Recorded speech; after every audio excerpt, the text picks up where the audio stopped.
Good morning. My name is Boyd Taylor. Here I am again. This morning I'm joined by my co-editor of the Westminster Writers Journal, Lori Humphreys, and we're going to discuss how the journal uh, became and becomes a reality. Good morning, Lori. How are you? Good morning, Boyd. How are you? It's good I'm to see fine. you. Good to see you, if only virtually. Uh, Yes, right. Well, at least without a mask. At least without a mask. So we've done one edition of the Writers Journal, the inaugural edition that came out last spring. And now we're waiting with bated breath for the fall edition to appear. It's an exciting time. Yes, yes, it is. It's been a wonderful experience getting involved with the journal publication. You know, as a newcomer and a real newcomer, because I come from the north, um, it's just been a great way to get to know everybody here. A lot of fabulous people, really. I love it. Well, So, in addition to the 45 contributors, well, right. some of them are also on the editorial board, but in addition to the contributors to the journal, uh, we have a lot of people who are involved in the production, and it takes a lot of work. Yeah. So I think we want to identify them, and we'll talk a little bit about what the contribution that they have made to this edition. You and I are the co-managing editors. Um, Jim Woodrick is the formatting editor. Um, uh, Carol Sykes is the publicity, has been in charge of publicity along with Judy Iverson and who Mary Lynn Waddell. yes, Marilyn Waddell, and Jeffrey Walker is a member of the editorial board, and he's also serving as a copy editor. And we have three very diligent copy editors who read every Yes. word. So the writers can be pretty sure that by the time it goes through the processes that we are going to describe, uh, there shouldn't be any glaring errors. We hope not. I think one of the things that people might wonder is how the journal is financed, Lori, because it is a freestanding publication now. My doorbell is ringing. May I answer it, Boyd? I'll pause the recording. Okay. God. So we were talking about the how the journal is financed. Westminster underwrote the spring edition, but from that point on, we're dependent on the sales of the book to finance its pay for its publication, which means that we need to buy it. We need to sell the book. So we hope you all help us there so we can have a spring 2021 edition. Yes, well, the fall issue will be a wonderful Christmas present for all of your children and grandchildren. And when they write their memoirs, they'll be able to say grandma and grandpa and great grandma and great grandpa were published. And there'll be flyers in the elevator when the book arrives, and Carol and Mary Lynn and Judy are working on other ideas to get you to buy it. But it's a wonderful edition. It really is. Very colorful, and I think you'll all enjoy it. So how did we find all these writers? Or I think they found us. I remember when we had our first meeting before we published the first edition. There was a lot of concern about whether there would be enough manuscripts to fill a whole book, and that turned out to be unfounded fear. That's true. I think that first meeting, do you remember that we had up in the solarium Yeah. and showed them the cover? There were a number, there must have been 30 people who came who had questions about what exactly this was going to be. And I believe all 30 of them submitted something after that meeting. So that was a very helpful get together for us. And what do we have? We have 45. And Boyd and I had a meeting and I said, well, I don't know, maybe we should just do one. You know, we won't get enough submissions. And Boyd said, well, if we don't get enough submissions, we just won't do it. But I was surprised to find that we had 45 people who submitted their work. And it's all wonderful reading. It's very interesting reading, actually. Well, we have some guidelines on what we accept, but by and large, we want to print what the residents want to write. So we don't try to censor or have guidelines that are really that restrictive. No, the guidelines are pretty simple, really. Fiction is, we'd like a minimum of 750 words. That sometimes it does not happen. A maximum of 3,000 words. And nonfiction is the same. And memoirs are the same, 750 to 3,000 words. And then the poetry includes everything, sonnets, ballads, haiku, blank verse, prose poems, and translations. And our first edition, we had a poet could submit from 1 to 5. With the second, we changed that to 1 to 3 poems. And we have a selection of almost every kind of poetry that you mentioned there. Yeah. I don't know that we have any translations, but other than No, that, not I this. think No. we have haiku, we have blank verse, we have really blank verse, we have really blank verse.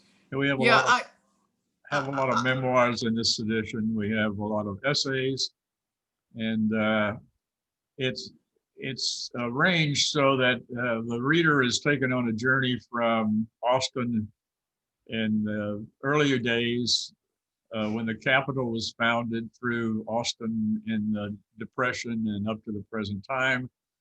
And then the reader is taken to the Midwest, to New York, to Greece, to Israel, to Russia, to Japan, to the Silk Road, to India. So it's a really a global journey with the residents. Yeah, yeah. That it's a wonderful international effort that we have here going. Which represents the diversity and widespread experience of the residents.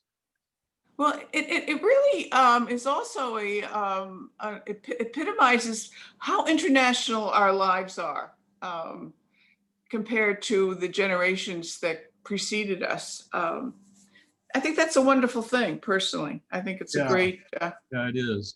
So, so anybody who's listening or watching who's thinking about submitting a manuscript the next time around, maybe we ought to talk a little bit about how the process works. What happens when manuscript arrives on our desks? We go, thank you. That's right. We write and say, we got it. Which is, since most of them are sent by email, that's always a reassuring message to receive. And so then it's the manuscripts are sent to Lori or me. In this edition, they were sent to me, and I check the formatting, change it if necessary, so everything is in the same Roman, New Times Roman format. And I send it then to the copy. I send it to all of the members of the of the editorial board so they can look at it, but the copy goes to the copy editors for them uh, to copy edit it. And the copy editors are led by Phyllis Schinken, Marilyn Smolinski, and as we said, Jeffrey Walker. They read every line of every word. They read every word of every line of every manuscript, and for spelling and grammar and any obvious typing flaws. They do an extraordinary job, really. We want this to be as professional as it can be, and their contribution is key to that. So I wouldn't want to do it. I played a grammar game with Marilyn Smolinski, and she is a master at this. Right. She really knows the ins and outs of grammar. It's I would not want to be a student in one of their classes. no, I wouldn't do well. But right. they really, as you say, they really do a professional job of copy editing. When they are through, then they send the copy edited manuscript to our formatting editor, who is Jim Woodrick, and he maintains the manuscripts and in a file for the purpose of actually creating a book. And so then when the deadline is passed and we've decided how many which manuscripts are going to be printed and which are not, and in this case, we decided to print the manuscripts that were submitted. I don't think we rejected any manuscripts, and because of space limitations. That was a conscious decision on our part, and it took some consideration because of the cost involved. Yeah, well, Jim Woodrick is just wonderful, and he done a fabulous job, and that's a difficult job, that formatting editor. That is no picnic. And he suggested, when we were thinking about how to prioritize the manuscripts, with the COVID and people feeling isolated and somewhat discombobulated, to put it mildly, let's just do everybody's. And we all thought that was a great idea, because the only reason not to do that was monetary, and we figured we could afford it. And so the priority would have been having new writers be included, so that people wouldn't feel left out, or that there's just a special group that writes. But now we could have everybody. And as I recall, about 50%, maybe a little more, were people who had already been represented in the first journal, and the balance were people who had not been, new writers to us. And so this journal will be a third larger than the one that was than the spring edition. And fortunately, the residents were so responsive to the spring edition that we had enough money in our budget to be able to pay for a larger edition this time. So yeah, that's the story of that. And so when you see it, and you compare the two, you'll see that the difference in the number of pages and the size. So I'm glad that we were able to do that.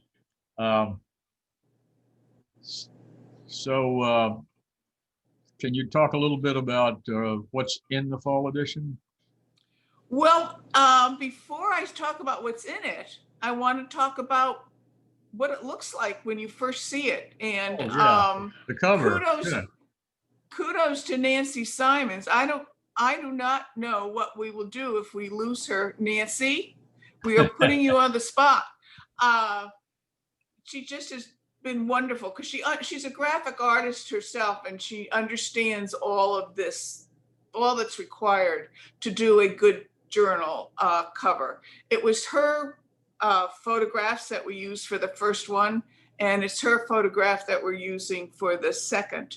But and the second one is very different from the first, which was somewhat abstract. The second cover is more colorful. It's pictures of autumn flowers. It's really quite attractive. And you won't be able to miss it or confuse it with the first issue. But what's in the book, oh my heavens, just some wonderful stuff. I have to say I'm a big fan of Ken Cook's memoirs about Green Pastures. This is a continuation of some stories he told in the first edition. Yeah. And the history things are wonderful. Like Bill Clark's piece on the Clark Brothers Cattle Company, and Jim Woodrick's about Austin. They're very interesting. And I really loved Shruti Kath's piece on her. Yes. Yeah.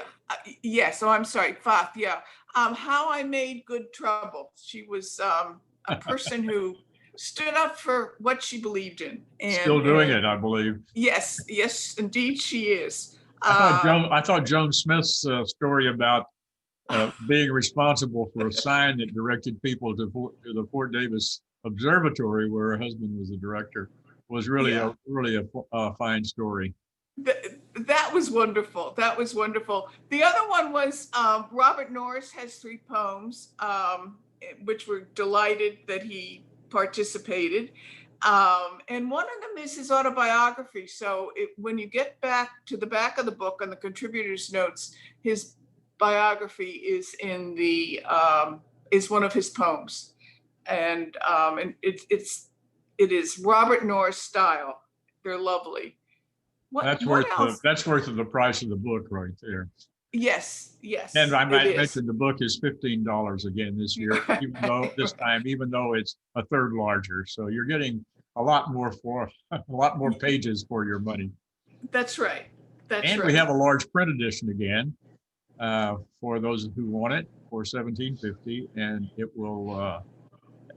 It's the same book. It's just in much larger font, and so people that want that can get it. And in addition, the book will be available on Amazon in both print editions. If you want to have copies mailed to relatives and friends, buying them through Amazon is an easy way to have that taken care of, and we get a royalty on those books. And then if you read exclusively with a Kindle or another ebook reader, there'll be an ebook version also available on Amazon. So there's plenty of opportunities to read the book in any format you choose, but we certainly hope that a lot of you will buy the print edition. It'll be sold in addition to special sales at the beginning. When it comes, it'll be available at the little store, and you'll be able to buy it and charge it to your resident account, just as you did with the spring edition. Right. So listen, Lori, I just want to take this opportunity to thank you for all your hard work on this project, and if I praise you enough, well, maybe you'll agree to stay on and do the spring edition of 2021. You don't have to commit now. No. We'll see what happens. Yeah, let's get through the fall edition of 2020. I think when we started this, there was some talk, as you said, about how many times we should do it. And as it turns out, two editions a year is a continuous job, because about the time we finish with the this fall edition, we'll be ready to send out requests for submissions for a spring edition soon after the turn of the year. So my appeal will be to you residents out there who might enjoy this kind of work, who might enjoy being involved in this kind of project, either as a formatter, a person, a communications person with the writers, a copy editor, a marketing person. We need your help, and let Lori or me know that you want to be involved the next time around, because it's not that far off. No, it really isn't. And it's a working committee. We all got to do some editing, which is the hard job, at least for me. The editing's hard. I mean, making sure everything's correct. And Jeffrey, the hard part for me is reading something and say, gee, I wouldn't write it exactly that way, and then clapping my hands and telling myself to leave it alone. It's perfectly good like it is.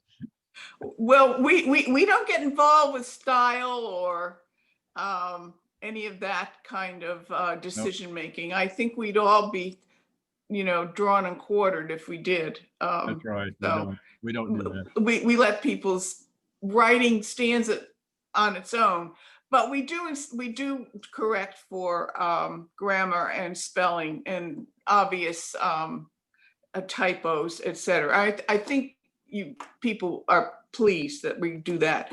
We would ask when you submit your article that you have someone perhaps look at it before you submit it, because you might find that they will see some things that you might want to correct or change. It's a good idea, and it makes things a little bit easier for us at this end. So that's my. The only other thing I'll say is that you won't find any political writings in our journal, right? Or, obvious sectarian writings, but other than that, no holds are barred. Right. Write what you please, and we'll please to publish it. Well, it's been fun. It's been fun talking to you, Lori. I didn't set the clock, so I don't know if we're short or long, but well, we'll fill the time we have. It's been great. It's been great, Boyd. Really, it's been a wonderful experience for me, and I recommend it to anybody. It's just a wonderful way to expand your life here, I think. Yes, and you can write, and you can also participate in the publication process. Right. So, yeah.